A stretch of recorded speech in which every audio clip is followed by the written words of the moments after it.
Assalamualaikum. Sekolah Islam Terpadu Bunaya Tangerang membuka pendaftaran penerimaan peserta didik baru tahun ajaran 2024-2025 dengan jenjang pendidikan KB TKIT, SDIT, SMPIT, dan SMAIT Bunaya. Pendaftaran melalui info lebih lanjut hubungi 087 85 kali 9199. Sekolah Islam Terpadu Bunaya, Best Islamic School. Yang memiliki tema peran orang tua dan guru dalam mencegah dan menangani bullying di sekolah. Bismillahirrahmanirrahim. Alhamdulillahilladzi an'amana bi ni'matil iman wal Islam. Wassalamu ala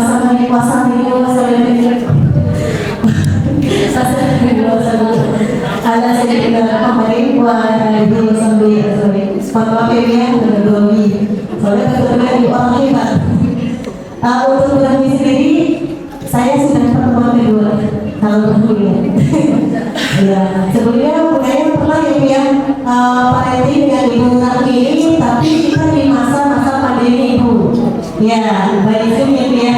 Ya, perkenalkan saya Ibu Lukman Nurmalasari yang akan memandu kegiatan diskusi kita kali ini ya. Seperti diskusi ini. Oke. Seperti tema kita kali ini Bu, tadi dikatakan oleh Bapak Kepala Sekolah, kata kuncinya adalah bullying. Kenapa? Karena seperti Ibu pahami ya, seperti kita semua tahu bahwa bullying ini kalau dikatakan nggak bagus ya, sebenarnya bullying yang terkadang peristiwa yang tidak menyenangkan tapi sering terjadi dan semakin kita saksikan baik itu di kehidupan nyata kita maupun di sosial media yang tidak enak ya. Dan tadi Bapak Kepala Sekolah sudah menyampaikan ya, dan itu berdasarkan hasil temuan di situs Kementerian Pendidikan dan Kebudayaan bahwa bullying ini termasuk tiga dosa besar yang terjadi di dunia pendidikan. Tadi sudah dikatakan selain bullying ada kekerasan seksual dan intoleran. Nah, mungkin bullying yang paling sering terjadi karena sering kita temui. Makanya kita semua sebagai orang tua, ayah bunda orang tua di rumah, kami guru-guru orang tua di sekolah punya peran untuk mencegah hal ini terjadi berkelanjutan. Syukur-syukur kalau sampai benar-benar tidak terjadi lagi ya Bu. Bukan cuma di SDIT Bunaya, tapi di lingkungan lain. Nah, untuk itu kita masih ilmunya masih belum ada apa-apa ya Bu ya. Kita masih belum tahu nih trik-triknya untuk mencegah pembulian baik di sekolah maupun di lingkungan rumah. Ada yang lebih memahami hal ini, yaitu Ibu Ratmi Dana. Nah, sebelum kita lanjut, saya akan bacakan dulu kurikulum titik dari Ibu Ratmi. Nama lengkap Ibu Ratmi Dana, SPSI atau Sarjana Psikologi dan MPD Psikolog. Alamat Perum Sulawesi Hijau, Blok P1 Rumah 9, Sulawesi Bogor. Pendidikan, Magister Pendidikan Anak Usia Dini, Universitas Negeri Jakarta. Psikolog, Universitas Indonesia, Diploma 3 Bahasa Inggris UI. Pekerjaan saat ini, psikolog di Rumah Sakit Kemang Medical Care, psikolog eksternal Biro SDM Badan Pemeriksa Keuangan RI, dosen Sekolah Tinggi Ilmu Tarbiyah Fatahillah Bogor. Beliau adalah ibu dari 4 anak dan 1 orang cucu. Motornya bahagia bersama Allah. Insyaallah. Bahagia bersama Allah. Ya, mungkin kita akan lebih memahami tentang ini setelah kita mendengar pemaparan dari Ibu Rahmi. Itu kita persilakan untuk memaparkan topik ini.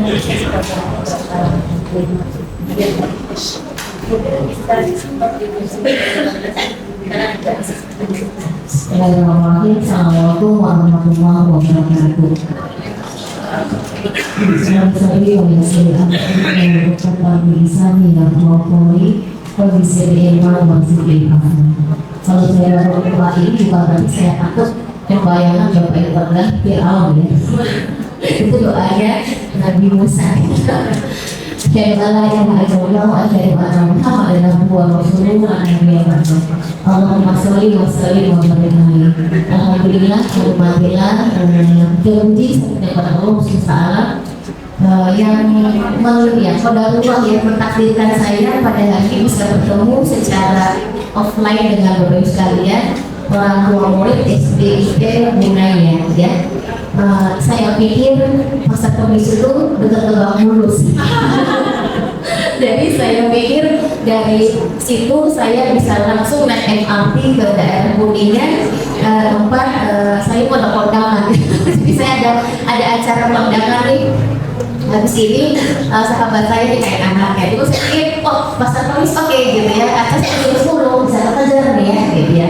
Tapi emang sudah takdir Allah ya Allah, kemudian mudah-mudahan saya kesini. Tadinya plan A-nya saya naik omprengan ya Bu ya, dan dari Cilengsi ke arah Tanah Abang ya, yang suka bareng sama ibu mau ke pasar Kasih langsung cek gitu nyampe ke Tanah Abang.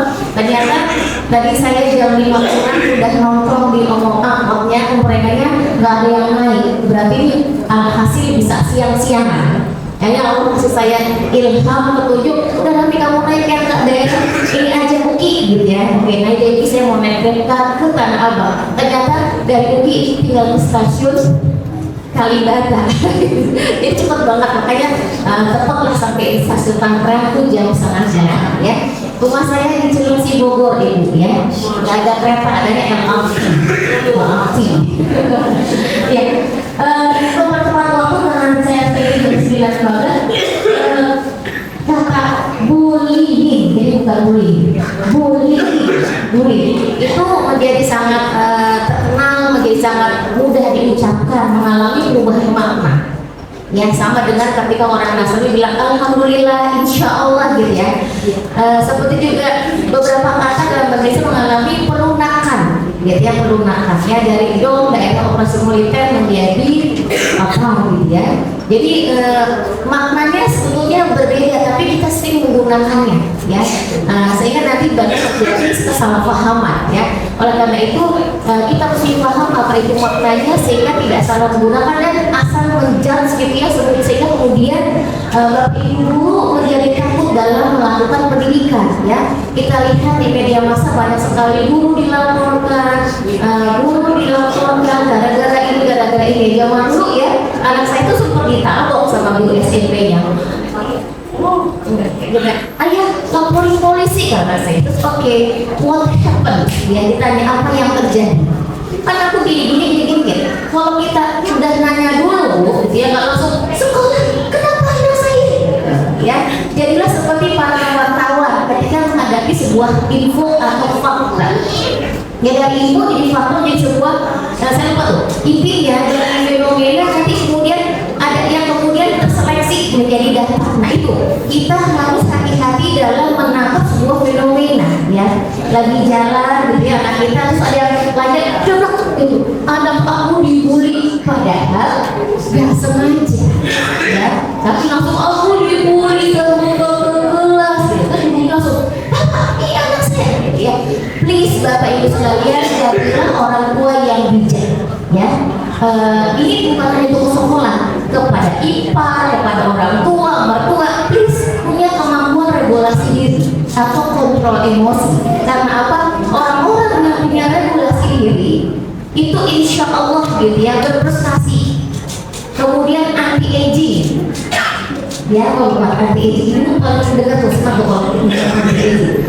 Dia menghindari penuaan dini kalau dia punya regulasi diri. Dia juga panjang umurnya kalau dia punya regulasi diri. Oleh karena itu anak-anak kita harus kita ajarkan tentang regulasi diri supaya dia tadi cerdas, kemudian panjang umur dan anti tua, tapi mencegah penuaan dini.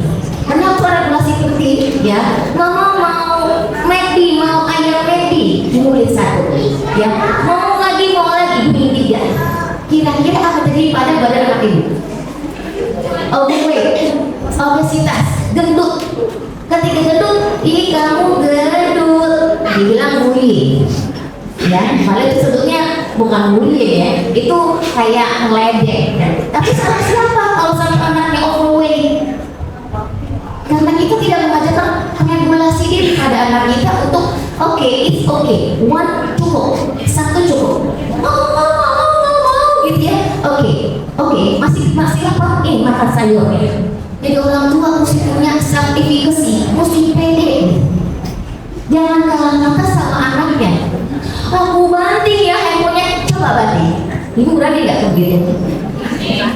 Nggak berani, sayang. Ya, kalau yang ibu punya ingin tujuan anak kita punya regulasi diri, ya coba. Dan anak kepercayaan diri bilang berhenti main handphonenya.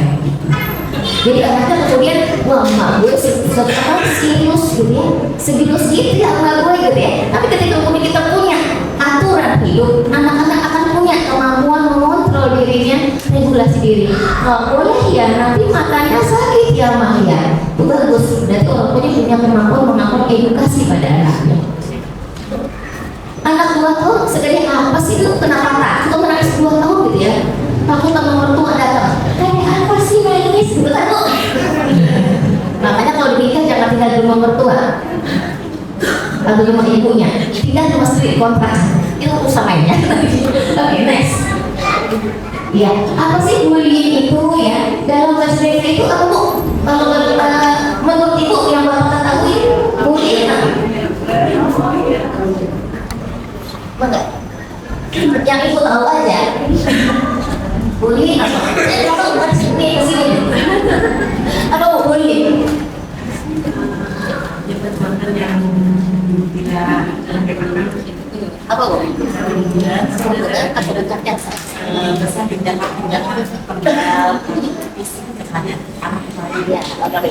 ada lagi syarat lagi sebagai apa? Tidak punya mengenakan ya, lumayan dan sebagainya ya. Didiemin gitu ya lewat gitu ya. Pagi bu, gimana? Itu mengenakan nggak? Bullying bukan?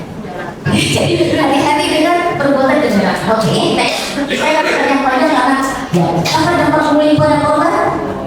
Apa bu? Dampak apa pak? Dampak bullying pada korban? Apa? Ibu tahu bullying apa dampaknya?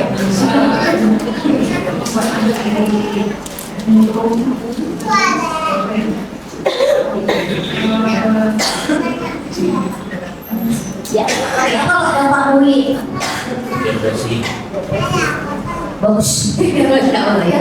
Memang banyak sekali dampak bullying, di antaranya depresi itu kalau sudah sampai ada permasalahan tidak terselesaikan. Oke, next. Ya, jadi next bullying adalah ya menurut Center for Diseases Control and Prevention ya pada tahun 2021 dia mendefinisikan bullying adalah expanding unwanted aggressive behavior. Jadi bukan sekedar tidak mengenakkan, tapi agresif gitu ya. Udah tindakan kekerasan ya. Mungkin langsung saja di Indonesia ya. Semua tindakan agresif yang tidak diinginkan ya, yang dilakukan oleh remaja atau sekelompok anak muda yang bukan saudara kandung teman dekat, melibatkan power yang tidak seimbang. Jadi kalau sama-sama teman ya, anak kelas 1 kelas 2 lari-lari ketabrak gitu ya, itu bukan bullying. Karena tidak ada yang lebih more powerful ya. Menurut saya nih ya, ada kasus kakak kelas ya mengambil anak kita ke dalam kelas, dikerubutin sama kakak kelasnya, terus digini-giniin, terus ditendang, itu bullying. Kalau cuma sekedar tampol nggak sengaja, itu bukan bullying. Kamu gitu ya, itu bukan bullying ya, karena dia bukan dari orang yang more powerful, yang orang yang lebih berkuasa. Ya, ada cerita ya, saya punya teman ini kenapa saya mesti sampaikan, karena anak saya gitu ya, waktu masih kelas 3 itu karena kita ajarin untuk baik ya, untuk tidak membalas ya, misalnya emang nggak boleh begitu, nggak boleh membalas, harus membalas sebetulnya ya. Kemudian dia selalu, karena dia baik hati ya, rajin menabung ya bu ya, jadi kan diam aja gitu, memang bawaannya begini. Jadi yang anak kecil tuh biasanya terjadinya dia apa?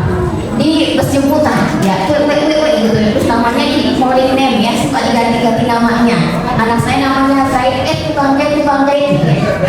Susahnya Bu, punya nama anak ada Z-nya di Indonesia. Ya, Hamzah jadi Hamzah. Ya. Zaid jadi Jaid.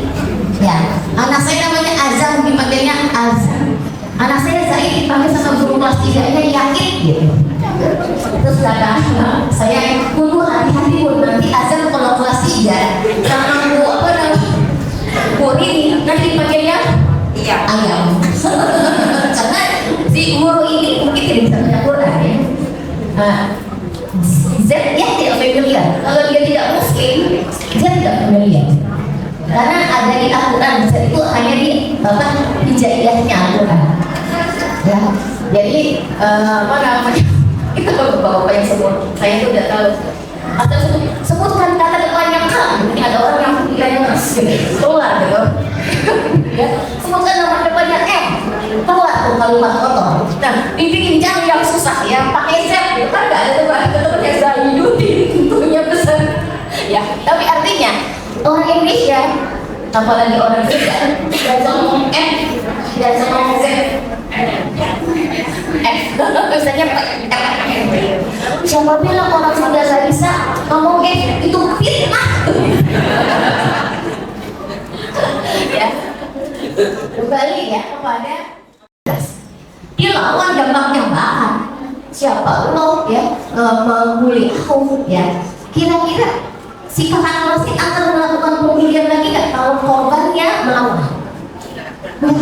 Ya, itu kenapa kita kalau anak kita ibu bilang dibully, bukan dilindungi atau kemudian melapor ke orang supaya pelakunya dianggap tidak bisa. Pelakunya kita sampai bapak saya mau panggil di Islam karena dia masih melihat anak ini masih dalam kondisi yang lebih tidak powerful, yang ada tanduknya minta dibully lagi. Ya, kayak anak saya, oke 3 kali dibully sama temannya, dia sampai kesel, oke mulai sekarang, karena udah diislah yang diislah sama Bapak Sur, Kak Bunda juga. Mulai sekarang, kalau abang mendapatkan bullying atau ya tadi perilaku yang menghinakan teman, Bunda kasih izin sekarang lawan. Karena, nah Bu, walaupun ibu bilang anakku suruh lawan, kalau dia nggak punya nyali, dia lawan nggak? Berarti kan yang harus diperbaiki lawannya apa? Harga dirinya. Harga dirinya, tidak dengan membelanya atau dengan memproteksi dia. Ya nanti kita bahas ya. Dilakukannya berulang-ulang ya. Kalau baru 1 hari kemudian kecolek kecenggol gitu ya, besok enggak, itu bukan bullying. Jadi ibu salah kalau bilang, ibu guru ini anak saya dibully gitu. Nah ibu mesti tanya tuh ya, apa yang terjadi? Nah kan tadi aku lagi di bus jemputan temanku, kemudian kayak nantangin gitu, aku gitu. Dia tahan, dia nantangin adik kelas. Kemudian besokannya lagi nantangin lagi, ya perbuatan tidak menyenangkan lah ya gitu ya, kata-kata agresif lah berubah. Terus kemudian anak saya bilang, I swear, dia anak kelas 6 ya, yang aku anak kelas 4 ya, I swear, dia bilang, saya berjanji, saya bersumpah, sekali lagi dia melakukannya, I will kill him, gitu ya bahasa gitu ya, aku akan balas loh. Besokannya nggak terjadi, besokannya lagi kemudian anak itu buang sampah di depan anak saya ya, bukan hanya masalah lawan, tapi berani nggak dia melawan ya. Kemudian kata dia udah I swear gitu ya, dia balik, dia kejar sampai kan elok dia panjang eloknya, dia kejar sampai belakang anak tuh, dia rangsek, dia pukul. Kira-kira apa yang terjadi? Yang panik siapa? Om drivernya. Karena terjadi di mobil dia. Udah maaf, tadi ini melakukan ini. Oke gitu ya. Terus dia bilang kepada yang korbannya, udah maaf, ini kan udah saya ngomong apa yang terjadi, dia kemudian cari sampaikan kepada saya supaya saya bisa mendapatkan gambaran apa yang terjadi dan saya bisa membelamu jika memang salah. Ya aku gini dah. Terus ketika ibunya yang korbannya kemudian juga punya anaknya, iya gitu ya, aku tadi ditonjok sama Mas Azam gitu ya, itu kan anak teman kenal sama dia gitu. Kan kenal sama saya, nggak mungkin lah anak saya latih untuk jadi agresif ya Bu ya gitu. Jadi kemudian ketika saya sama-sama ketemu di sumur itu, saya minta maaf kepada orang tuanya gitu. Ibu maaf kemarin anak saya melakukan, iya nggak apa-apa ya. Namanya juga anak-anak, karena ibu udah tahu kelakuan anaknya. Karena kan pelaku itu bukan sekali itu melakukan, dia punya track record sebelumnya, ya akhlak yang tidak baik, gitu kan ya. Oke, next. Jadi segi perundungan itu ada fisik ya, seperti menendang, memukul atau menempar ya, atau meludah ya, kemudian menjambar dan sebagainya. Itu secara verbal seperti dipanggil dengan nama-nama yang buruk ya, atau diganggu ya. Anak saya itu namanya saya tadi ya, jadi dia tukang jahit sampai kemudian dia, aku minta ganti nama. Namanya Mama saya. Oke, kamu ingin dikasih nama apa? Gitu ya. Karena memang itu beberapa anak tidak nyaman dengan nama, tapi insya Allah gitu ya, insya Allah kalau dia masuk masa remaja dia akan nyaman. Ketika kemudian dia ikut loketa, lomba keterampilan agama, ya. Siapakah ya yang sahabat Rasulullah yang kemudian mengumumkan Al-Quran? Zahir Asadi, wah nama gue dong. Ya, sejak itu dia udah nyaman dengan namanya. Ya, nggak tahu kenapa juga anak saya dipanggilnya Otak di SMP-nya. Kenapa ya kok dipanggil Otak? Bukan Bu, dia kayak Arab atau namanya kayak Arab. Jadi dibilangnya Otak. Bagus nggak dibilang kajun ya Bu ya? Ada waktu itu. Nah, jadi sampai sekarang dipanggilnya Otak. Pada saat tinggi-tinggi banget cuma punya Ikal, yang mukanya kayak saya, tapi dia laki-laki gitu ya. Cuma namanya kan Muhammad Zaid As-Sabir. Kayak orang Arab ya Bu. Ya, oke. Panggil nama-nama dari tukang jahit, kemudian Yaid, kemudian pokoknya anak saya merasa nggak nyaman dengan namanya dipanggil sama orang. Oke, next. Secara sosial seperti menyebarkan gosip, desas-desus ya, dan dimunculkan dari kelompok. Jangan main sama dia suka ngompol. Itu bukan seberapa ya. Tapi kalau di kalangan kita sebagai orang dewasa, mungkin fitnah-fitnah ya Bu ya. Makanya Allah kenapa melarang kita melakukan fitnah dan gibah ya? Sesungguhnya fitnah itu lebih kejam daripada pembunuhan ya, karena tadi sebenarnya dia membunuh karakter ya. Kalau orang udah mati itu udah selesai, tapi kalau dia difitnah bertahun-tahun selama masih dia hidup, ada gosip itu ya, apalagi sekarang ada jejak digital, itu dosanya berlapis-lapis bergulung-gulung buat fitnahnya. Kalau memang dia tidak melakukan hal yang fitnah tadi, ya kalau dia buat usaha barang milik dengan korban ya. Kalau saya mah ada ini Bu, RUI SMA ya, SMA 8. Itu saya ingat Bu, zaman dulu bapak-bapak suka mempresin ban mobil dulunya enggak ya, bisa jadi itu salah satu bentuk bullying, atau sepedanya diamiskannya di mana jalan gitu ya, atau diumpetin sepatunya, dilempar balok gitu ya, atau bullying lewat sosial media atau cyberbullying. Next. Oke, itu sama ya, next ya. Oke, fakta terbuka Indonesia Global School Based ya Health Survey menemukan bahwa 20,6% anak berusia 13 sampai 17 tahun mengalami perundungan ya dari UNICEF tahun 2020. Artinya 20% dari anak 13 itu mendapatkan budget kelas Bu. Kalau jumlahnya 2 juta aja udah 20% banyak kan ya Bu ya, gitu ya. Nah kemudian 2 dari 3 anak perempuan usia 13 tahun mengalami suatu tipe kekerasan dalam umur mereka ya, dalam umur mereka. Jadi usia itu anak 2 dari 3. Berarti kan di antara 1, 2, 3 pernah mengalami perundungan atau bullying ya. Oke, next.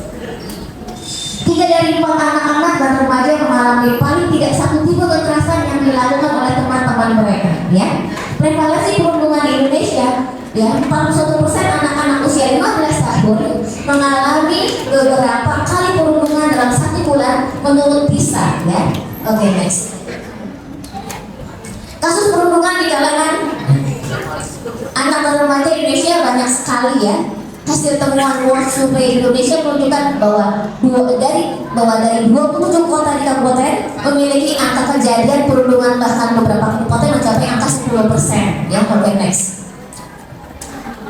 Beberapa daerah dengan perundungan oleh saudara kandung lebih 3 kali untuk wilayah Kuningan, Pangandaran, Karawang itu sekian persen. Artinya perundungan juga bisa dilakukan oleh kakak, ya, oleh kakak pada adik-adiknya, ya.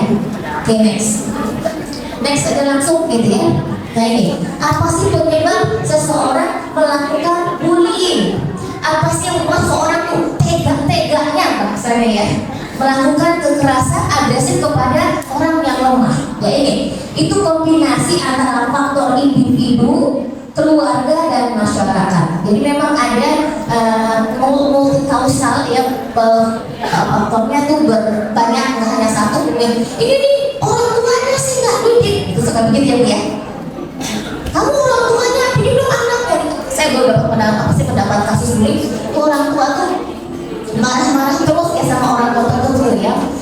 Padahal karena saya bahas ada faktor risiko. Ada anak-anak yang ibu bapak tahu namanya ADHD, benar? Ya, anak hiperaktif. Yang komorbid dengan challenging behavior, tinggal laku challenging, tinggal laku yang nantangin banget sih gitu. Nah, jadi ada nanti faktor risiko, ada faktor keluarga, dan faktor masyarakat. Anak-anak yang tinggal di daerah yang sering tawuran, value-nya, nilainya orang tahunan is okay karena dia menjaga harga diri RT kita. Ya kalau zaman dulu itu dari Jakarta tuh Manggarai ya, sama apa namanya satu lagi tuh Menteng Atas gitu ya, itu udah yang kita kereta suka ketakutan karena dia lempar-lemparan batu. Belum nanti yang di Berlan ya, Berlan sebelah sama Berlan sebelah sana itu tawuran, sehingga anak-anak di sana tuh merasa malah jadi jagoan kalau bisa bunuh orang. Ya, jadi value masyarakat punya pengaruh ya. Di sebuah negara tertentu, suku tertentu, laki-laki yang maskulin maju itu dilihat dari berapa banyak batok kepala yang ditancapkan di rumahnya di pagernya. Itu di suku-suku tertentu ya, Bu. Artinya value masyarakat mempengaruhi orang melakukan bullying. Di sini ada orang Makassar kan? Ada orang Makassar masih pegang batik nggak, Bu? Ya, dia kayak senjata khas orang Makassar yang dibawa oleh semua orang, perempuan lagi. Zaman saya masih kuliah, teman saya dari Makassar kemana-mana dia pakai bawa. Ya, karena memang itu adalah amanah orang tua untuk penjagaan diri dari yang bullying, dari serangan ya. Walaupun dia bersikap panjang, artinya bukannya nggak percaya sama Allah, tapi value-nya ya memang harus bawa senjata. Oke, next. Boleh? Nah, untuk mengetahui kenapa seseorang itu menjadi pelaku, dilihat bagaimana ciri-ciri khasnya ya. Anak-anak yang kesepian, ya, anak-anak yang tidak memiliki empati. Kalau kesepian berarti dia di rumah sendiri, apa ada mama yang ngajarin, nemenin. Ibu tahu namanya latchkey children, ya, anak-anak yang pulang sekolah kemudian nyari kunci di bawah kesetan, masuk ke rumah nggak ada orang tuanya. Di sini banyak yang jadi pekerja di pabrik nggak orang tuanya, ibunya. Kalau anaknya pulang di rumah ada siapa? Ada nenek, ya, ada mbak, ya, ada ibunya. Itu alhamdulillah dia nggak kesepian. Bayangkan ada anak yang dia sampai ke rumah sendirian, nggak ada uang, ya, nggak ada mama, nggak ada teteh, nggak ada, ya, sendirian nonton TV, main handphone, ya, sehingga banyak hal bisa terjadi, ya, entah dapat dari apa namanya tontonan, ya, entah dapat dari bacaan, ya, mempengaruhi dia menjadi seorang pencuri, ya, tidak memiliki empati. Kenapa? Karena selalu digebukin sama orang tuanya. Ya, kalau dia sedang menunjukkan bahasa tubuh kesakitan, ya, atau dia sedih, dibilang kenapa sih nangis mulu, cengeng, gitu. Ya nggak, Bu? Mesti kalau dia nangis, apa yang dia rasakan? Sedih. Kenapa nggak dibilang kamu sedih sekali? Oh iya, namanya sedih, gitu. Besok-besok kalau dilihat ibunya mukanya kayak begitu, agak sedikit berair, kemudian gimana, dia kan bilang mama sedih ya. Kalau dia nangis kita bilang kamu cengeng, ibu nangis dia bilang apa? Mama Udah kejedot, udah sakit kita bilang, sudah diam, jangan nangis, bener sih. Harusnya dinamai rasanya kalau dia nangis kejedot sakit ya. Itu yang dia rasakan sakit. Jadi nanti ketika adiknya jatuh kejedot, dia akan bilang apa?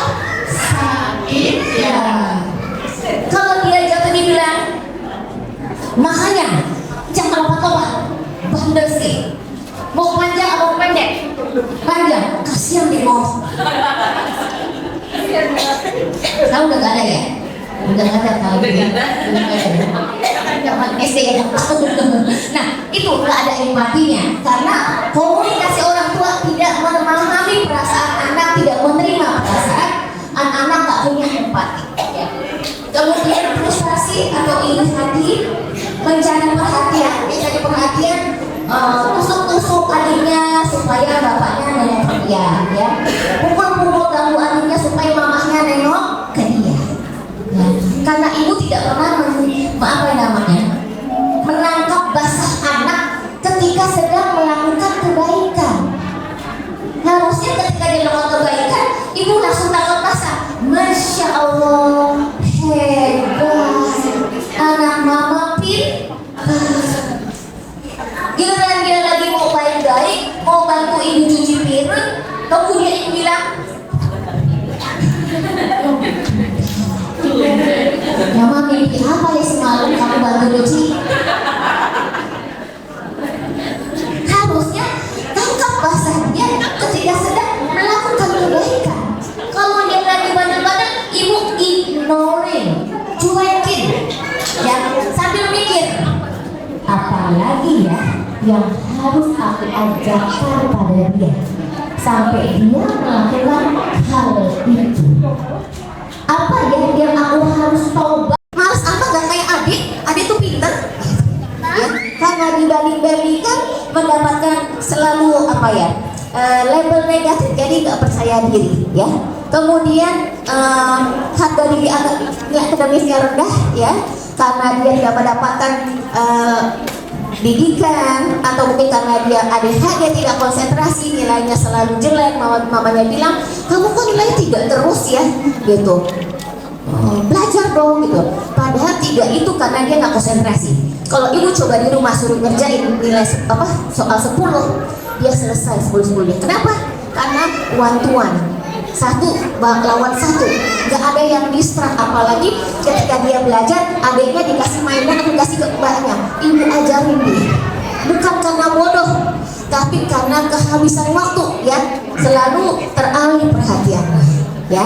Kalau harga akademis jelek itu kemudian aku bodoh ya, karena saya punya anak ADHD bu, dia paham banget bagaimana rasanya jadi anak ADHD ya. Saya kemudian sampai di rumah drilling itu ngerjain lagi 1 tambah 1 berapa. Kayak kalau teman-teman anaknya ikut sempoa atau ikut mental aritmatika, apa namanya ya, mental aritmatika sempoa, itu kayak begitu bisa kok gitu. Cuman karena dia teralih perhatiannya, makanya dia nilainya selalu jelek. Tapi kalau kita kasih waktu ya, kemudian belajarnya di ruangan yang sepi ya, warnanya abu-abu, tidak ada suara-suara, insya Allah dia bisa kerjain ya, supaya harga di akademis itu naik. Tapi kalau anak-anak yang merasa bodoh, itu yang tawuran ya, karena merasa nggak pintar, mainnya di pinggir jalan, ngobrol-ngobrol, terkontaminasi dengan kenakalan remaja, menular ya bu ya. Kemudian perokok, alkohol ya, next.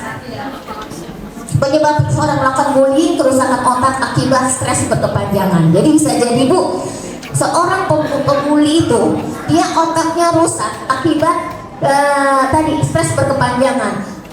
Stres tidak mendapatkan kasih sayang, stres ya dipukulin orang tuanya otoriter ya, stres kemudian dikucilkan, nggak punya uang, orang tuanya kemudian melakukan hal-hal yang membuat dia menjadi resah ya.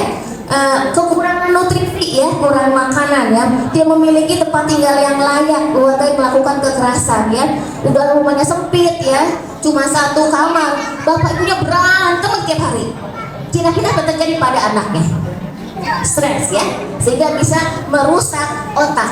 Saya nggak bisa jelaskan secara neurologis, tapi dari hasil saya dengerin ya, seminar itu terjadi perubahan sel-sel otak dan terjadi perubahan neurohormon ya, cairan di otak akibat stres itu ya. Tadi aku bilang kan karena itu depresi ya. Next, kurang mendapat kesehatan ya, karena jauh dari puskesmas ya. Kalau mau ke rumah sakit mesti naik perahu gitu ya, jauh ya. Penyalahgunaan obat ya, dia terpengaruh dengan penyalahgunaan obat. Kemudian masalah kesehatan mental. Jadi memang ada yang mengalami kesehatan mental ya, terkait dengan tadi ya, stres, depresi, tipe kepribadian dan lain-lain. Oke, next. Faktor risiko individu tadi ya, pengalaman menjadi korban kekerasan. Jadi secara individu orang bisa menjadi pembuli kalau dia pernah mengalami korban ya, menjadi korban ya. Anak hiperaktif atau kesulitan belajar yang tadi karena hiperaktif, kalau fokus nilainya jelek, harga diri akademiknya rendah atau harga dirinya rendah, nggak pede ya. Keterlibatan dengan narkoba, karena narkoba itu merusak otak ya, dia merusak otak bagian depan seperti narkolema. Narkoba lewat mata yaitu pornografi yang bisa membuat otaknya tidak berfungsi dengan baik bagian nuraninya. Bapak ibu boleh nggak berzinah? Boleh nggak berzinah Pak? Kenapa?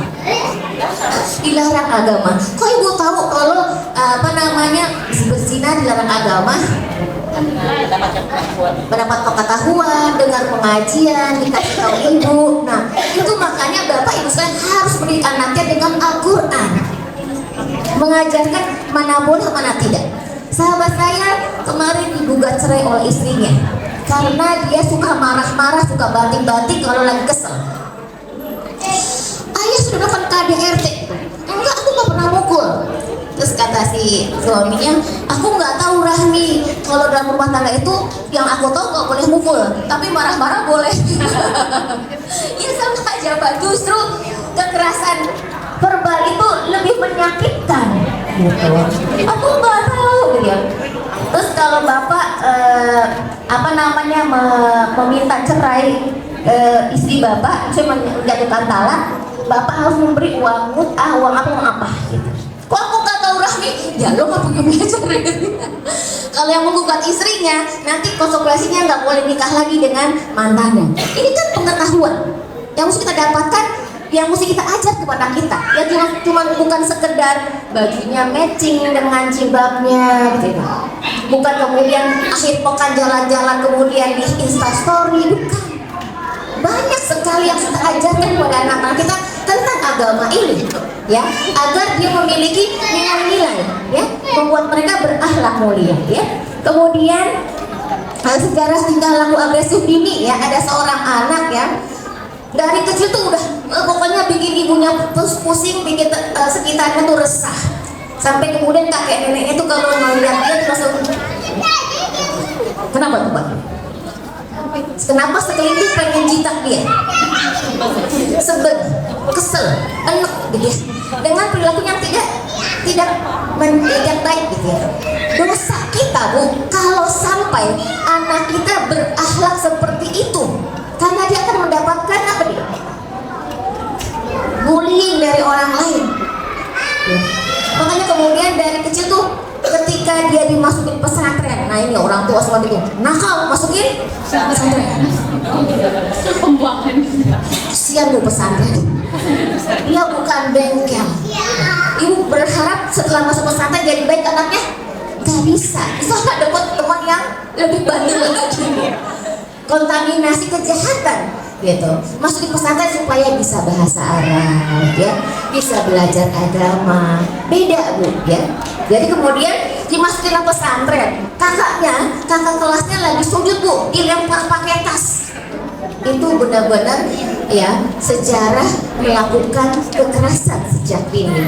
Karena apa? Komorbid dengan ADHD dan challenging behavior ya, tambah pola asuh yang tidak memadai ya. Kemudian IQ rendah, dia nggak tahu kamu tuh jambak rambutnya kakak itu, orang IQ-nya rendah kan disuruh aja ya. Oke, next. ketidakmampuan mengontrol tingkah laku, ya sekarang kita ajarkan anak kita punya yang namanya regulasi diri, kontrol emosi sejak dini. Ya, mama mau bubur gitu ya. Loh, tadi kan habis makan nasi, mau bubur. Anak-anak suka begitu, ya gitu gitu ya. Bisa ada makan bubur, ya pada sudah. Sebagai orang tua kita bilang tidak ya nak, ini sudah selesai makan, nanti kita makan lagi nanti makan siang. Jangan dikasih terus gitu ya. Alah, dibang 10.000. Sobat tuh jadi kenyang, jadi pintar gitu, bukan begitu ya. No, ya, tidak. Jadi anak belajar kecewa dan gagal di usia 3 tahun. Belajar bahwa tidak semua permintaannya dipenuhi sebelum usia 3 tahun.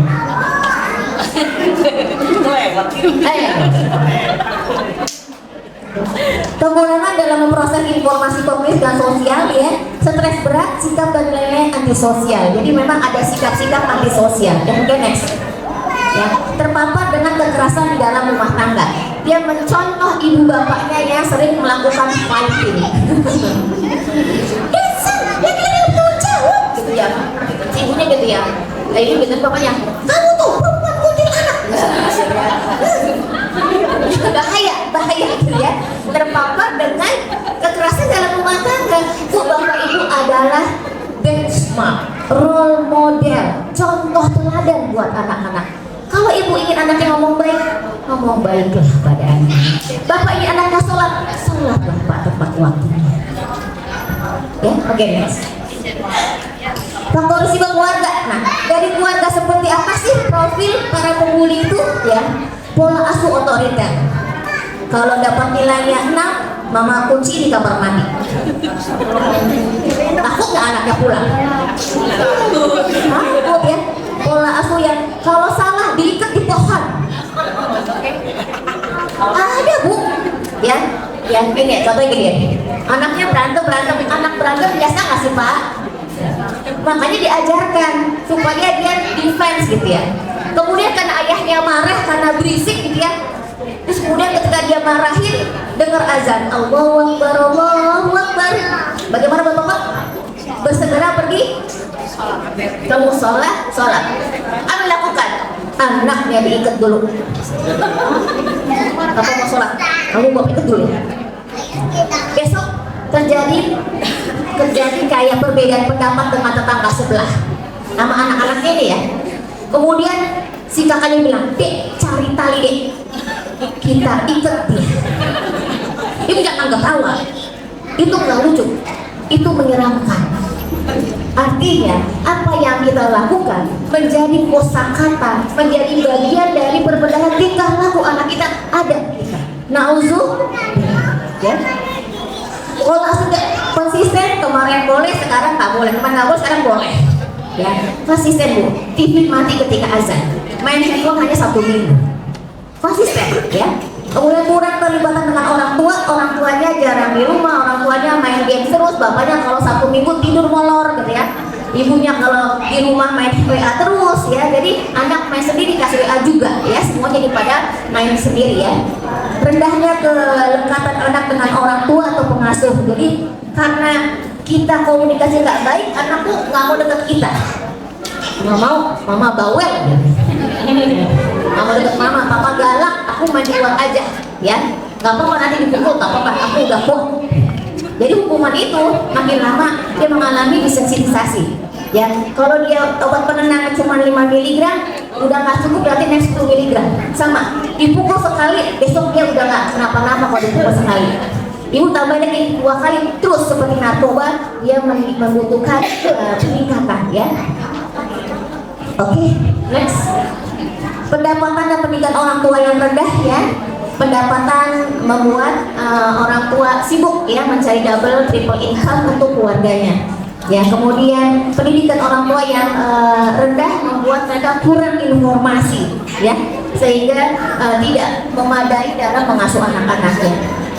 Orang tua pelaku kriminalitas dan pengguna narkoba. Jadi waktu zaman saya masih di sektor buah hati, kita melakukan kayak penelitian atau pendidikan buat anak-anak di daerah Tanah Tinggi dekat stasiun Senen ya. itu ada yang bapaknya copet, ya ada yang bapaknya preman gitu. Nah, lingkungan berpengaruh ya, bahkan ada teman-teman saya yang melakukan tugas studi sosial itu apa kabar ya perkembangan moral anak-anak yang tinggal di daerah prostitusi atau perzinahan. Ya, mereka melihat ya laki perempuan bukan mahram ya, kemudian ada yang anak-anak SD ya, dia menjadi tukang sewa kayak papan buat orang bersetubuh. Nauzubillah misalnya. Ya. Ada yang dia nyiapin air sebaskom buat berbasuh orang yang habis berzina. Kira-kira apa yang terjadi pada perkembangan moral anak-anak ini? Ya seperti itu ya Bu, nauzubillah ya. Kemudian fungsi keluarga yang buruk ya, menurut BKKBN ada 8 fungsi keluarga, maka ibu bapak membuka nanti ya 8 fungsi keluarga menurut negara kita. Ya, ada fungsi agama, fungsi ekonomi, fungsi sosial, ya, fungsi pendidikan, dan fungsi yang lain-lainnya. Ya, apakah kita sudah paham? Ya, seperti itu. Pengawas anak yang buruk, ya, anak di bawah 5 tahun nggak boleh dibiarkan main sendiri, must be under supervision. Bapak ibu kerja di pabrik, ada supervisor, kira-kira kerjanya bagus nggak? Anak-anak kita harus di bawah pengarahan, di bawah pengamatan orang dewasa. Gak bisa dibiarin main sama temennya yang baru 5 tahun, gak bisa. Ibu serius itu. Kenapa? Kalau dia melakukan hal-hal yang tidak sesuai dengan yang kita harapkan, kita bisa luruskan. Sekarang coba anak sekarang ngomong, anjir, ya, apanya? Ya, apa sih? Gitu. Itu kepada orang tua, mestinya langsung istighfar. Ya, kalau kita ada dengan mereka, kalau kita nggak ada terus gimana, gitu ya? Oke, next. Ini udah 9. Lanjut. Nanti ada yang lanjut. Faktor risiko sosial teman sebaya ya, keterlibatan dengan teman-teman yang menyimpang ya. Tadi ibu ingin masuk ibu di pesantren. Ternyata semua orang bilang anak nakal masuk pesantren. Berarti dia kumpul sama apa bu? Jadi jangan sampai ya masukkan ke tempat yang seperti itu. Atau dia main di pojokan, di posyandu atau di bukan posyandu, posyandu bu. Ya, kayak pos kamling tempat orang pada nyuntik-nyuntik ya, nauzubillah ya. Jangan sampai ya. Jadi ibu harus ajak dia main sekolah dengan baik, kemudian dikasih kegiatan after school ya, les-les dan sebagainya ya. Kemudian penolakan oleh teman-teman sebaya ya, karena dia nggak diterima sama temannya, dia cari teman yang mau terima dia. Kenapa kamu di situ? Iya, mereka menghargai aku, gitu ya. Karena ketika main sama teman-teman yang baik, dibilang kamu ini, tapi ketika bersama mereka, kamu hebat karena suka bawain jeruk. Ya. Masuk ke dalam geng, keterlibatan akses akademik yang buruk, keterlibatan yang rendah dengan sekolah dan kegagalan di sekolah. Nah, jadi hati-hati jangan sampai anaknya bolos ya. Ya udah, aku berhenti aja. Di sana gurunya galak-galak, aku homeschooling aja. Ayah bunda, seru ya? Seru. Tapi pasti ayah bunda masih banyak pertanyaan terkait dengan anaknya. Kita berharap anak kita tidak menjadi korban bully, tapi juga kita tidak mau anak kita menjadi pelaku bullying ya bunda. Ya, mungkin ada ayah bunda yang ingin bertanya supaya mendapat ilmu yang lebih lagi dari Ibu Rahmi. Kami persilakan 3 pertanyaan ya bu ya. Oke, pertama Bunda Danis, Bunda Fatin dan Bunda Fai. Bapak 3 dulu ya Pak ya. Kepada Ibu Bunda Danis silakan.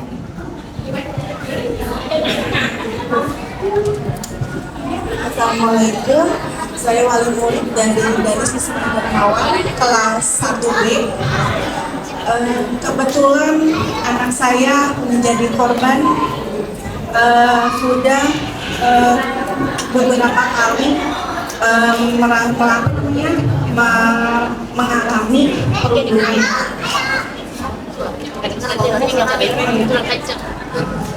Yang pertama, kejadian pertama dia masih berani untuk ke sekolah. Dilakukan oleh teman sekelas dan kakak kelasnya. Ada beberapa kejadian lagi dia masih berani untuk ke sekolah. Dan setelah kejadian yang ketiga, dia hampir seminggu tidak berani untuk ke sekolah. Dan yang lebih fatalnya itu waktu kemarin dia tes peratas, tes tahfiz, kebetulan tanpa sepengetahuan saya, dia dapat di ruangan tempat dia dikunci oleh kakak kelasnya. Saya baru tahu kejadian dia dikunci di ruangan itu setelah selesai tahfiz. Anak saya bilang, "Ibu, ingat ruangan ini." Saya tanya, "Kenapa?" Dia waktu tes tahfiz, AA dibawa oleh kakak kelas, dibawa ke atas ke ruangan ini dan dikunci dan sudah ditunggu oleh kakak kelas di sana.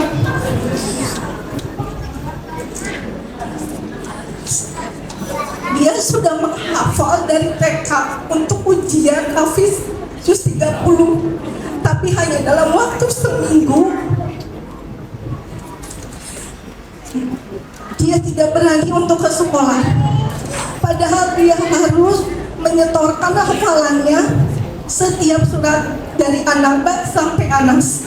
Saya jadi izin ke gurunya, ke guru tahfiznya, "Ibu, anaknya mau setoran via voice note tapi tidak berani ke sekolah."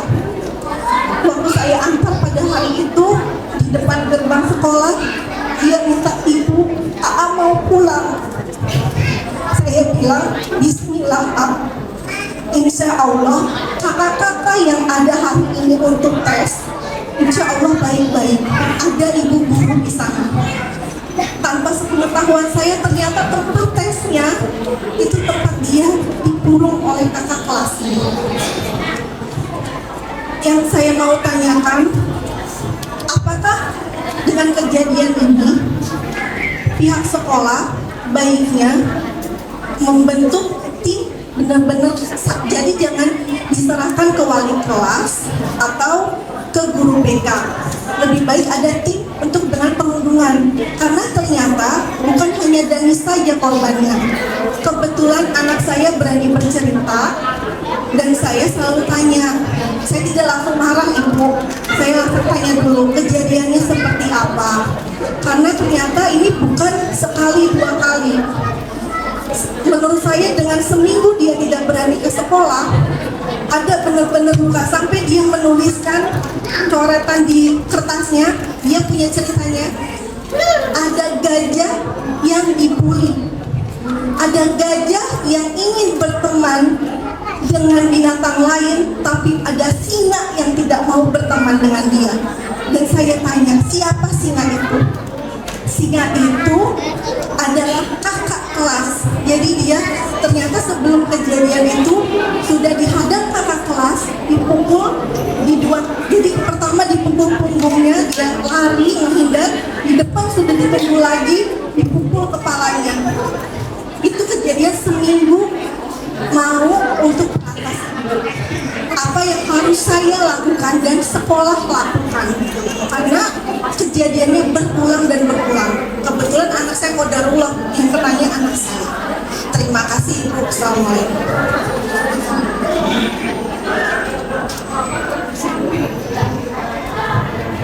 Langsung dijawab Bu. Oke. Terus ya. Terus lagi ya.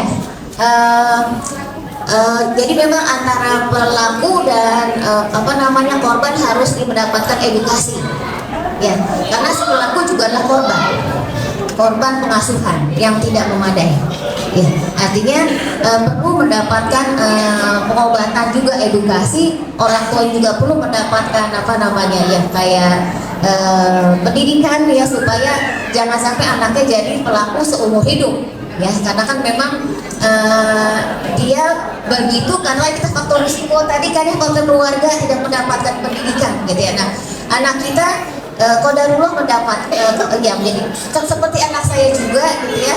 Karena anak saya ini contoh saja dulu, ya, bahwa kita perlu melakukan tadi. Saya ketemu kepala sekolah sudah diislah, karena memang bukan masalah anak itu dikasih tahu, anak itu mesti juga dikuatkan gitu. Jadi lagi duduk di mesin tiba-tiba kakak kelasnya lari terus mau duduk itu di body tuh gitu ya. Ibu tahu di body ya, ditabrak dengan sengaja gitu ya. Jadi sampai terus akhirnya ya sampai tadi saya bangkit kan ya, surat izin membalas gitu ya kepada saya. Nah kalau untuk korbannya, anak saya kan pasti saya namain, ya Allah sedih banget dong ya gitu ya. Jadi kamu marah sekali dong sama dia, tapi dinamain perasaannya juga ya. Kemudian diterima. Nah jadi kalau ada korban apapun gitu ya, didengarkan, ditemanin ya. Kita seringnya kan nasihatin, makanya besok kalau gitu kamu gini ya gitu. Itu tidak menyelesaikan masalah. Saat itu rasanya apa? Ya, saatnya rasanya kesal, ya sedih, marah gitu ya. Oke, kalau kamu bisa mengatakan sesuatu, kalau kamu ingin melakukan apa? Ditanya apa namanya keinginan dia untuk melakukan apa? Karena pelakunya adalah lebih tinggi kelasnya, lebih powerful, kan dia jadi takut. Sama nih ibu nih, kalau gua salah dengan suami pengen jawab tapi takut. Kalau lagi sama saya nih, kalau saya lagi konseling sama saya, kalau ibu pengen jawab apa? Iya, lagi dikeluarkan lah apa yang ingin dia rasakan, apa yang dia jawab ya.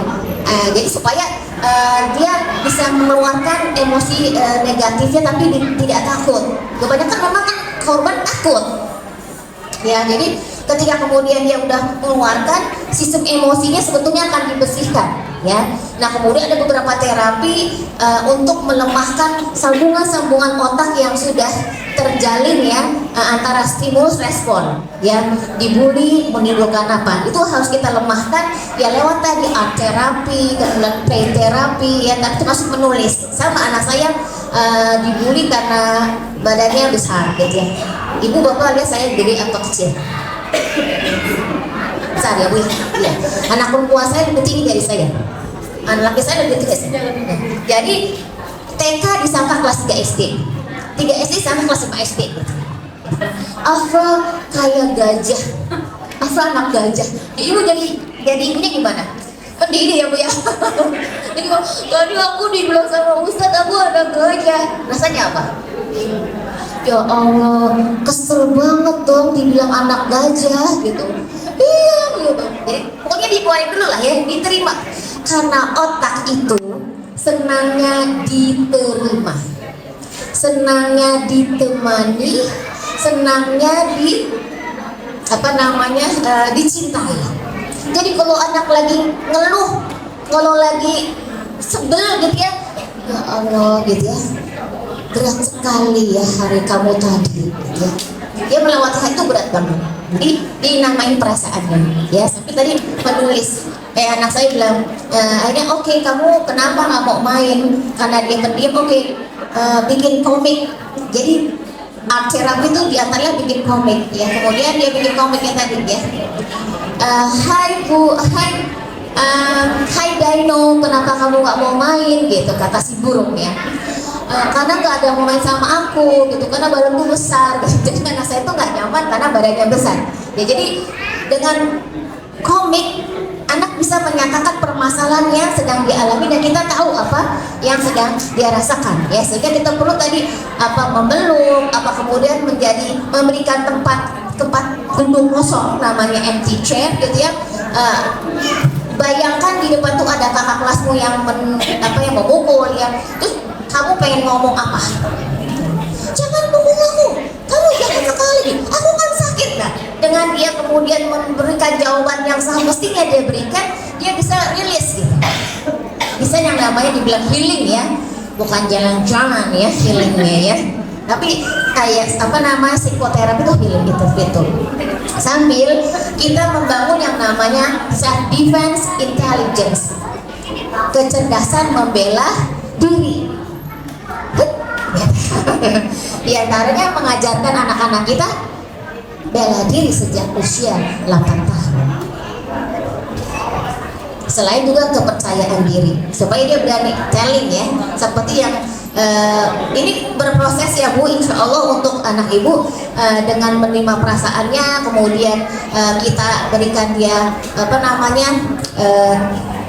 kesempatan menyatakannya, kemudian kita bangkitkan kelebihan-kelebihannya, nanti insya Allah dia menjadi percaya diri, dan selain dia jadi ikut taekwondo dan sebagainya. Anak saya baru pindah ke sebuah sekolah, udah 5 tahun di sekolah yang nyaman di Jakarta, pindah ke daerah Cilengsi di desa ya, kemudian dengan bahasa yang berbeda.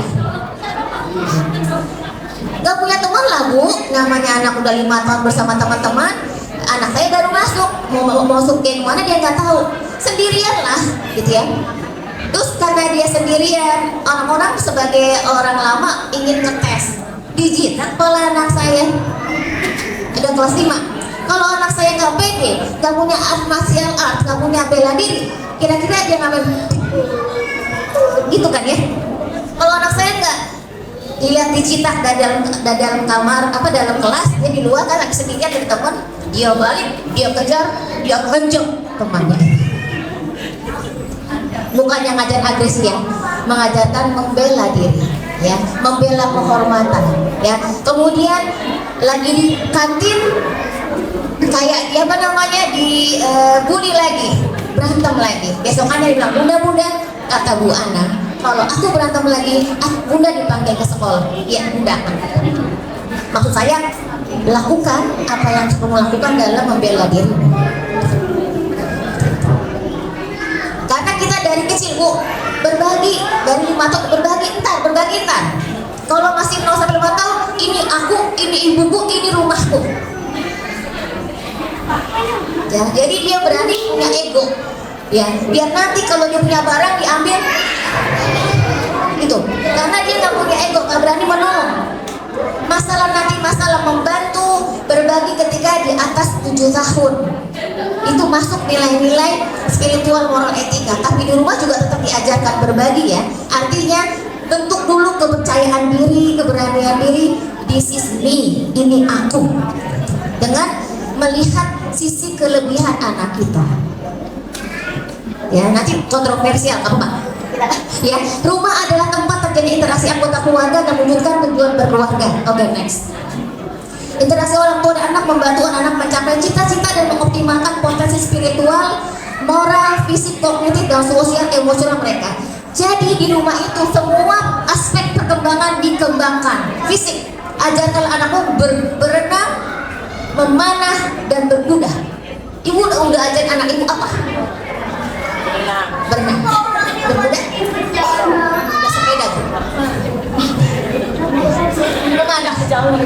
memanah.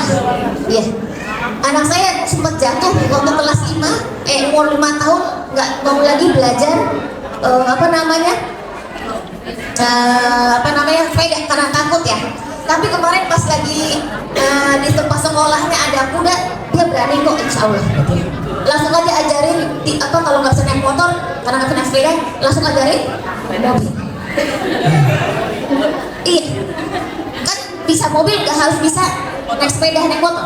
Iya, gitu. Jadi artinya ajarkan anakmu berenang, berkuda, memanah, dan bergulat. Gitu. Artinya supaya bisa punya self defense intelligence. Itu baru aspek fisik ya. Berikan anakmu yang makanan yang halal dan thayyib, halal dan baik. Kalau kebanyakan nggak thayyib, kebanyakan kecil nggak thayyib ya, nggak seimbang juga nggak thayyib ya. Kemudian secara kognitif ajarkanlah sejarah Islam, ajarkanlah tentang budaya Islam supaya dia pede ya. Kemudian ajarkanlah dia bagaimana berinteraksi dengan orang lain ya, nice person to be with, orang nyaman sama dia ya. Jangan main sama dia judes, jangan sampai anak itu jadi anak yang judes, jadi anak yang sombong, jadi anak yang nggak mau bergaul ya, anak yang mau yang tadi tepo seliro, yang mau kemudian antri ya, kemudian berbagi setelah dia sekolah ada pelajarannya. Jadi itu ya, makanya dia mesti sekolah, biar jangan dia di rumah, supaya dia belajar yang namanya social rules ya, aturan-aturan sosial ya. Kemudian next boleh ya. menguatkan hubungan yang kuat dengan Allah agar terjaga fitrah. Ya, orang tuanya harus menjaga hubungan yang kuat dengan Allah agar terjaga fitrahnya. Kita nggak gampang marah, ya, kita nggak gampang menyalahkan orang lain, kita bersabar dan bersyukur. Itu supaya anak melihat, oh kalau begini marahnya aku marah, ya. Ibu sedih kalau adik nggak tidur siang juga, bukan hai tidur siang tak ada hantu, bukan begitu. Ibu kan kesel ya bu, bolak balik nggak tidur, kesel apa marah? Terus ibu ngapain? Marah. Anak kata ibu marah, yang ibu yang dia tahu mamanya bawel, mamanya jahat. Harusnya mama marah, sudah sengaja nggak tidur juga. Dalam hitungan ketika tidur, itu satu, yuk. Kayak apa ya? Oke, bahagia dalam proses menjaga amanah untuk merawat nikmat Allah. Jadi bahagia mendidik anak, ya jangan stres. Jadi Pak katanya Pak, if mother ain't happy, nobody happy. Jadi bapak mesti bikin ibunya bahagia supaya semua bahagia. Bagaimana Bu, setuju? Setuju. Ya, bapaknya jangan marah-marah, bapaknya ikut dalam pengasuhan, bapaknya memenuhi kebutuhan rumah tangga, bapaknya hadir dalam pengasuhan anak. Anak laki-laki bapak butuh figur laki-laki di zaman sekarang banyak yang melambai. Anak laki-laki bapak, anak perempuan bapak butuh kehadiran bapak agar mendapatkan shelter to cry on, ayah gitu, supaya dia tidak mencari pacar. Kalau dia tahu ayahnya orang yang baik, ayahnya akan menjadi jaring pengaman emosinya, dia nggak bakal cari pacar Pak. Apa-apa cerita sama ayah, apa-apa minta data sama ayah. Ayah is the first love of a girl, a daughter, gitu ya. Ayah is the first hero, ya. Ayah is a hero of a boy, a son, gitu. Jadi jadilah pahlawan buat anak-anak Bapak. Jadi jangan mancing mulu Pak. Tadi mau ya, mancing marah gitu. Artinya siapkan waktu untuk anak laki dan perempuan kita. Ini mumpung masih SD, ya kalau udah SMP udah lain lagi urusan. Ya jadi dia nggak akan pacaran dan haidnya akan lama. Yang punya anak perempuan dekat sama ayahnya, nanti haidnya setelah kelas 2 SMP insya Allah. Sekarang Bu, kelas 2 udah haid. Dia udah makannya banyak, terpapar dengan laki-laki bukan mahram, tukang ojek ya. Saya iya kan, supir jemputan, abang-abang, harusnya terpaparnya dengan feromon ayahnya, ya, pendek-pendek sama ayahnya, guling-guling sama ayah yang perempuan, dibacakan cerita, digendong. Insya Allah anaknya nggak cepet balik, nggak cepet gede, nggak cepet pacaran. Insya Allah. Ya, nah ibu yang anaknya laki-laki main sama anak laki-laki supaya dia belajar ngomongnya panjang, jangan cuma iya tidak, yes no, supaya anak laki-lakinya bisa lebih panjang bicaranya. Bapak-bapak main sama anak laki supaya anak laki itu ngeliat bagaimana cara duduk bapak-bapak. Ya, bapak-bapak duduknya kan ngangkang ya, bersila. Ibu-ibu duduknya kan. Kalau anak perempuan ibu, anak laki ibu ngeliat ibu melulu. Anak laki ibu kayak perempuan, bapaknya tiba orang ini kenapa kayak perempuan? Bapak pernah nggak main sama anak bapak yang laki-laki? Ya, supaya dia berani. Oke, next. Fitrahnya manusia mempunyai hal yang baik. Oh itu kan? Ya. Kalau untuk pelaku perlu juga mendapatkan terapi. Masih ada yang belum terjawab ya, Bunda Damis? Apakah perlu dibentuk tim dari sekolah untuk mengatasi perundungan? Oh itu kebijakan sekolah. Oke, kemudian yang sekolah lakukan kebijakan sekolah ya, kami sudah lakukan itu ya Bu ya. Kemudian Bunda Fatih.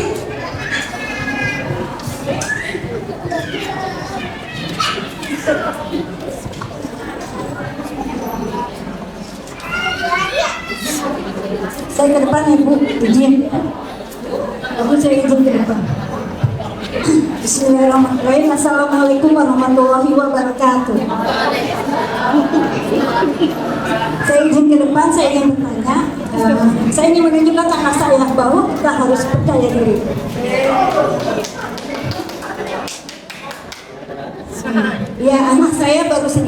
saya baru punya anak 5 bersendiri.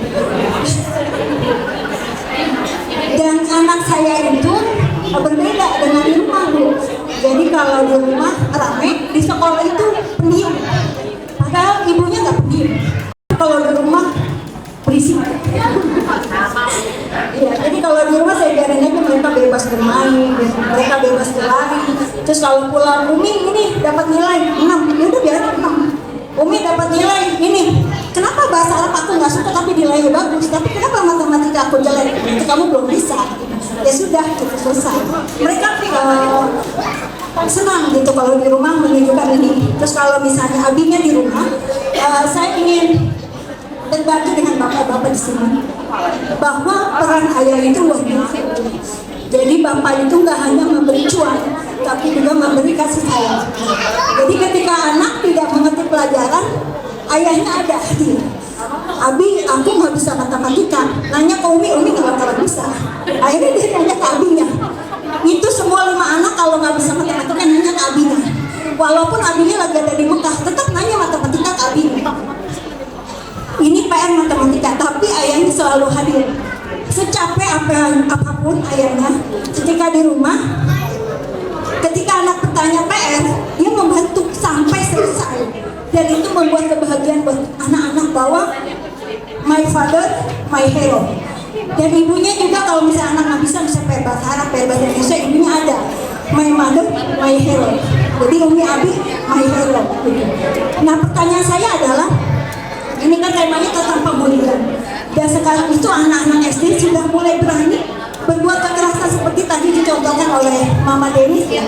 Mungkin itu satu di antara mama-mama yang lain yang mungkin anak-anaknya suka dibully oleh kakak kelas atau teman kelas. Ada anak yang berani mengutarakan, tapi ada anak yang tidak berani mengutarakan. Sehingga si anak ini terjadi tidak mau sekolah. Dan itu terjadi waktu itu ke anak saya yang pertama. Anak pertama saya sekarang sudah 25 tahun. Dulu SD, dia begitu. Jadi kalau sekolah itu sakit, gak mau sekolah. Kenapa? Ternyata di sekolah itu dibully sama teman-temannya. Akhirnya saya datang ke sekolah, saya ajak anak saya. Ayo, kita ngomong ke guru kamu. Kalau kamu dibully, dia gak berani, ayo saya bawa.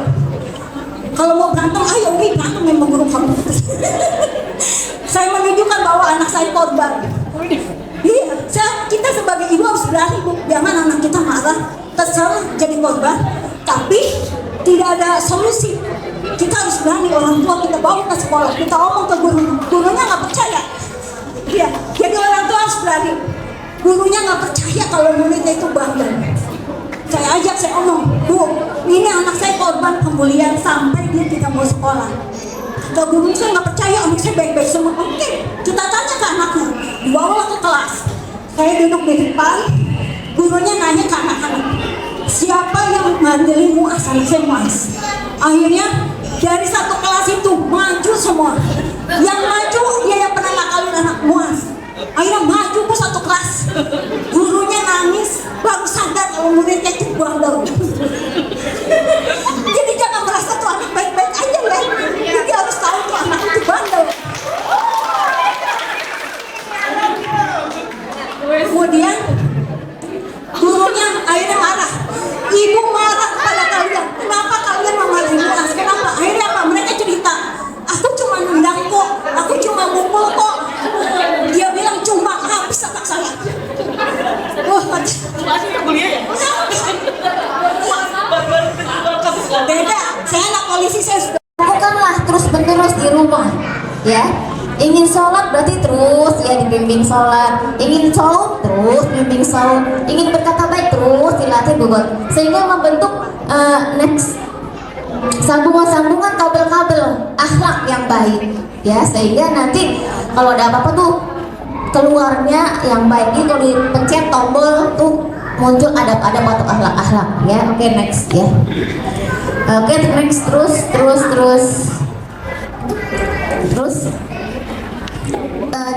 atas lagi ya. Atas lagi, keluaran akhlak, tingkah laku dan watak adalah buah dari keimanan yang benar, ya. Jika seorang anak pada masa kanak-kanaknya tumbuh di atas keimanan keimanan kepada Allah, terdidik di atas rasa takut kepada Allah, merasa diawasi Allah, bergantung kepadanya, maka fitrahnya yang suci akan terjaga. Next. Ya, jadi anak-anak itu akan berakhlak baik ya kalau ya tadi dibacain cerita. Kan kalau buku itu ada the moral of the book is gitu ya.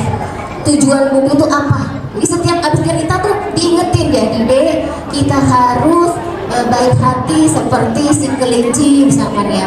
Jadi deh gitu ya, kita harus berbagi selalu ya. Kalau ada yang bermasalah kita harus diskusi. Apa sih yang kita ingin sampaikan pada anak kita supaya menjadi anak yang punya regulasi emosi tadi, regulasi diri tadi. Ya jadi nggak apa-apa nangis, nggak apa-apa lempar. Ya jadi ada kasus-kasus tuh ketika seorang tuh mumet banget ya, udah overwhelmed, udah depresi, udah mau mati lah bahasanya. Tapi karena di sini ada nilai-nilai kebaikan yang selalu ditanamkan oleh orang tua, kalau meninggal meninggal dunia itu neraka gitu. Jadi ini udah naik ke lantai 2 pengen terjun, nggak jadi. Bapaknya Ustadz setiap mau aktif kuliah Jumat anaknya suruh dengerin. Jadi kan terinstall di kepala anaknya tentang nilai-nilai kebaikan. Nah, Bapak Ibu sudah apa yang diinstal di otak anaknya tentang kebaikan, akhlak dan fitrah itu, ya. Jadi kembali kepada tadi, menurut Ibu, kenapa dia ada anaknya yang di rumah dia pecicilan, bebas? Berarti karena dia tahu di rumah itu gak akan diomelin, karena ada batasan jelas ya. Mau ngapain dia boleh kecuali ini. Gitu. Sama lah kita, nggak boleh makan babi, nggak boleh makan apa, semuanya boleh kecuali diomongin. Jadi anak tuh bebas berekspresi. Di sini ada satu tempat yang mesti naik jembatan nggak, lewatin laut, mana? Oke deh, kita dari satu pulau itu mau ke pulau lain itu untuk sampai naik apa jembatannya? Jembatan apa ya? No, kalau kita jalan jembatan kan? Apa yang Bapak Ibu rasakan? Mau nyebrangin laut ya, jembatannya nggak ada pegangan kiri kanannya. Takut, sama lagi. Was-was. Bikinlah jembatan yang ada pegangannya kiri kanannya. Itulah aturan dalam rumah. Ibu bapak mesti kasih the do's and the don'ts-nya. Boleh ini, boleh ini, boleh ini, gak boleh ini, boleh ini. Jadi anak kan aturan. Jadi ketika kesini dia tahu gak bakal melanggar peraturan, ya dia bebas aja. Kalau belum ibu omongin mana boleh mana enggak, dia langsung tetap dimarahin. Terus dia bagaimana mau berekspresi? Semuanya salah. Jadi omongin ya, mau bagaimana dibangun tidurnya ya. Asar itu habis sholat asar mandi ke pengajian, habis asar kamu ada aturan hidup dalam rumah sehingga anak tuh di rumah tuh dia gak ragu-ragu melakukan sesuatu ya. Mau coret-coret buku gambar gak dimarahin ya, menulis di papan tulis atau di buku tulis jelas ya. Jadi dia gak bakalan menulis di tembok, di meja. Sehingga ketika kemudian dia di sekolah diem, ya dia kooperatif aja, nggak mau melakukan pelanggaran atau dia tidak tahu apa reaksi guru kalau dia melakukan sesuatu yang tidak disetujui gitu.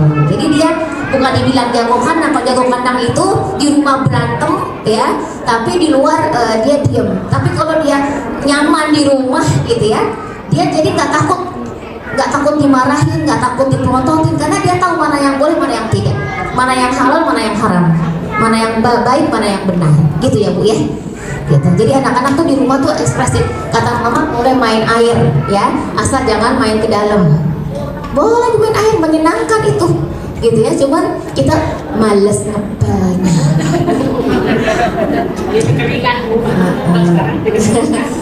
Jadi keringan nggak bisa ya. Oke. Next. Tidak akan datang hari kiamat hingga banyak al-harj ya. Mereka bertanya, wahai Rasulullah, apakah al-harj? Beliau menjawab pembunuhan. Artinya gitu ya, udah mendekati akhir zaman ibu ya. Sekarang banyak sekali orang yang udah nggak berakhlak, udah tidak menjalani perintah Allah. Oleh karena itu kita jaga anak-anak kita ya, jangan sampai menjadi tadi pelaku keburukan dengan pendidikan yang benar di rumah. Ayahnya harus mengajarkan Al-Quran 3 pekan dalam 30 menit dalam sepekan. Bapak yang mesti ngaji pengajian buat anak-anak, bacain cerita, ya ngobrol sama anaknya, bikin project sehingga anak-anak tuh nyaman di rumah ya. Jangan anak tuh nyamannya malah ke mall ya, karena Sabtu Ahad pasti mall. Pak capek ya cari makan Pak ya. Ganti berarti kegiatan akhir pekannya tidak ke mall lagi ya. Camping di halaman depan, nggak punya halaman. Berarti campingnya di ruang tamu ya, beli apa namanya kayak tenda-tenda. Sekarang jangan ke mall ya, masak bareng, ngeliwat apa ya ke perpustakaan, cari family time yang bisa membentuk akhlak anak kita. Bapak ibu kalau klik di Google ya, family activities, family time activities keluar 256 ya, menikmati bulan purnama di belakang rumah,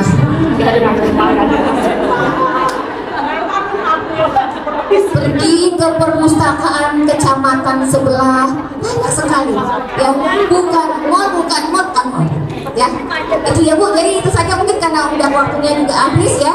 Intinya anak kita di rumah dikasih aturan sehingga beradab, berakhlak dan percaya diri, insya Allah ya. Assalamualaikum warahmatullahi wabarakatuh. Udah masih 5 menit lagi. Satu lagi ya Pak ya. Mau apa ya?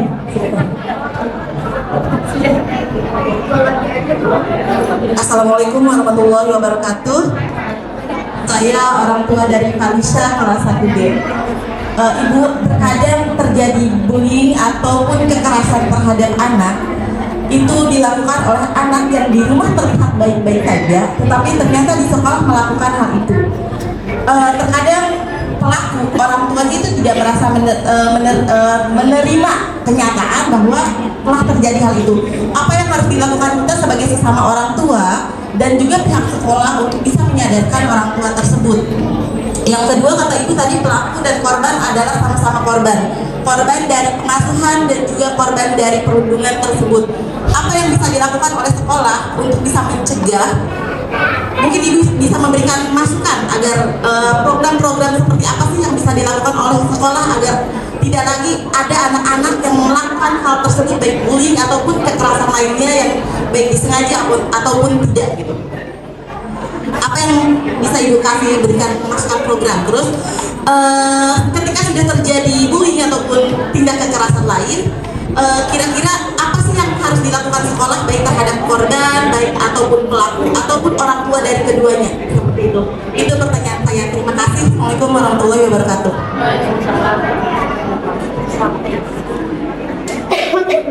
Ya, tadi saya bilang tadi pelaku itu mendapatkan kekerasan ya di antara ya.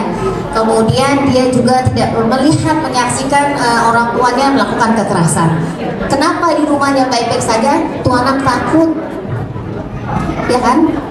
Jadi di rumah tuh dia gitu ke depan ibunya.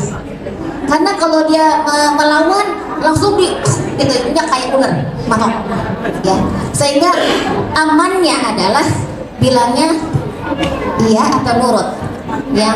Kalau ibu tanya anaknya udah sholat apa belum, anak jawab yang menyenangkan ibu apa?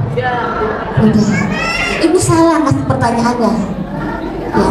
Jangan kasih anak pertanyaan yes or no question yang jawabannya yes or no.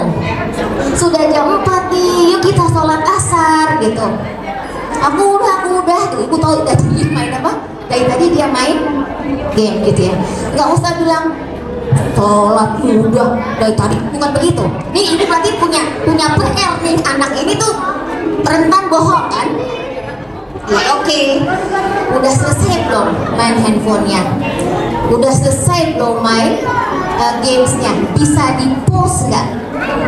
Karena kita lagi melakukan penyambung-nyambungan otak menjadi sebuah kabel, menjadi sebuah perilaku, menjadi sebuah adab, sebuah akhlak. Ya, kalau bisa post dulu kita sholat. Kadang-kadang kita juga jadi mengajarkan anak kita syirik gitu ya. Ayo sholat dong, entah dulu nih ada subasa, entah dulu. Subasa tahun kapan ya? Ya, kita suka bilang ya udah gitu ya, nonton dulu nanti baru sholat.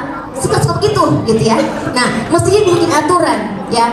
Selesai nggak selesai filmnya, kalau udah azan mati, itu aturan yang nggak bisa ditawar ya. Memang kesannya sepertinya keras, kesannya sepertinya otoriter, tapi ini terkait dengan akidah.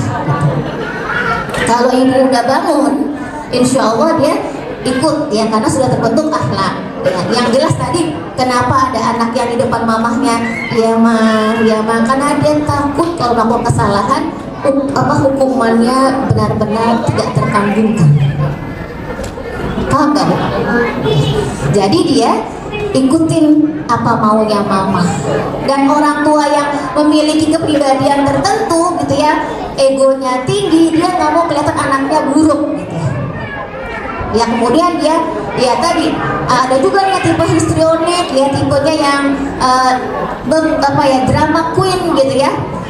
Banyaklah tipe kepribadian orang tua yang bisa membuat anak kemudian dia cari amannya saja, dia nice di dalam rumah, kalau ketika di luar dia pukulin tuk anak-anak gitu, karena nggak ada mamahnya yang menjadi satpamnya. Itu mungkin kemungkinan ya, mungkin gitu ya, ibunya baik, merasa sudah melakukan kebaikan, anaknya main sama tetangga atau anaknya nonton kekerasan dalam film-film ya. Jadi anak-anak bayi itu kalau dikasih film keras itu juga melakukan kekerasan, imitasi ya. Jadi makanya kemudian ketika ada kasus seperti ini, kita ya tadi diskusi ya, kemudian mendapatkan informasi dari kedua pihak ya. Jadi jangan tanya kenapa, tapi tanya sama anak pelakunya, apa yang kamu pikirkan sebelum mendorong ya, mendorong temanmu. Kan dari aku gini, biarkan dia bercerita. Kalau yang nanyanya itu memiliki kemampuan emosi yang baik dan anak yakin bahwa dia nggak bakal dimarahin, dia akan jujur. Oke, ya. Oke, apa yang kamu pikirkan sebelum kamu gitu ya. Ini ada kasus masalahnya Bu ya. Ini membuat anak kita berpikir untuk punya thinking skills ya, keterampilan berpikir. Jangan cuman kayak anak yang ya mah nggak tahu terserah mama gitu. Itu udah stres dari 3 tahun katanya. Pakai ini, kamu gini, mama aku yang kamu lah. Nah itu otaknya nggak berkembang, jadi lazy mind. Kamu ini ya, terserah mama gitu. Kamu mau nikah ya, terserah mama. Karena dia nggak berani mengambil keputusan. Karena ketika dia mengambil keputusan, ibu menyalahkan. Makanya kita pernah dikasih pertanyaannya jangan kenapa, tapi apa yang kamu pikirkan. Ya, jadi suatu hari ada seorang anak sedang bermain bersama teman-temannya SMP atau SD kelas tinggi gitu ya. Terus di atasnya ada sarang tawon, di bawahnya ada temannya. Menurut dia, ketika dia merusak sarang tawon, menurut dia tawon akan mengenai temannya yang di bawahnya. Ternyata tawonnya mengantuk ya bapak-bapak yang pengen bayaran sekolah. Ya, dan banyak terjadi. Nah itu ketika ditanya jangan langsung ini bandel banget sih gitu, enggak, ternyata ada pikiran-pikiran yang mungkin out of the box gitu ya, atau malah tidak pintar ya karena kurang stimulasi yang membuat dia melakukan sesuatu gitu. Jadi kalau ada kasus-kasus seperti itu ya tadi selain sebelum diislah tanya dulu satu-satu dengan cara yang baik sehingga terjawab dengan jujur, baru kemudian dilakukan tadi terapi untuk pelaku maupun korbannya. Kayak tadi kan bagaimana pihak sekolah ya, apakah tadi bikin satgas atau kemudian cari ahlinya, dikonsultasikan gitu ya. Nanti kita kemudian bikin keputusan kembali kepada kebijakan sekolah ya. Kalau ada anak yang udah keterlaluan challenging behavior, akhirnya ini bukan menginspirasi ya Pak ya gitu. Anak ibu atau anak kita yang buat itu gitu ya. Tapi kan mau nyari sekolah tidak mudah ya, udah dapat sekolah yang baik, bukan ada acara seperti itu diambil hikmahnya. Berarti pihak sekolah, orang tua harus bersinergi menyelesaikan permasalahan ini. Ada lagi yang belum terjawab? Oke ya, makasih. Assalamualaikum warahmatullahi wabarakatuh. Baik, terima kasih. Mohon maaf kepada ayah bunda yang belum mendapat kesempatan bertanya. Mengingat waktunya sudah cukup, sudah selesai sampai jam 10 karena kita ada agenda berikutnya yaitu penyerahan hasil belajar anak yang sebagai laporan selama 3 bulan anak belajar di tahun 2023-2024. Jadi sesi pertanyaannya saya cukupkan ya. Pak Bunda pasti masih banyak pertanyaan. Mungkin bisa menjadi jawabannya dengan berbagai cara yaitu ya bertanya langsung dengan berani atau mencari informasi dari yang lainnya. Kalau saya dapat simpulkan, bullying ini dilakukan dikatakan bullying itu kalau memang tindakan tersebut dilakukan dengan agresif dan dengan power yang tidak seimbang dan dilakukan berulang-ulang. Jadi harus pahami dulu kejadian yang terjadi sama anak kita apakah termasuk bullying atau tidak. Kedua, kita ajarkan anak kita untuk regulasi diri, yaitu mempertahankan diri. Jadi dari pihak mengontrol diri, mengontrol emosi dan mengontrol diri itu regulasi diri. Jadi ayah bunda perannya di sini kan peran orang tua ya dalam menjaga bullying tadi dengan memberikan regulasi diri atau menanamkan regulasi diri kepada anak. Kemudian peran sekolah juga di sini membantu ya mengatasi permasalahan-permasalahan tersebut. Kemudian kita juga harus pahami jika anak kita sebagai pelaku bullying berarti kita harus sendiri sebenarnya ya. Apa sih menyebabkan anak kita melakukan bullying terhadap temannya? Karena kan tadi ada beberapa faktor ya sehingga anak menjadi pelaku bullying. Banyak sekali tadi faktornya, saya tidak sempat mencatat semua. Itu saja yang dapat saya simpulkan. Lebih kurangnya mohon maaf. Kita tutup kegiatan parenting ini dengan membaca hamdalah. Saya sebagai moderator mohon diri, lebih kurangnya saya mohon maaf. Dengan kepribadian, Assalamualaikum warahmatullahi wabarakatuh. Baik,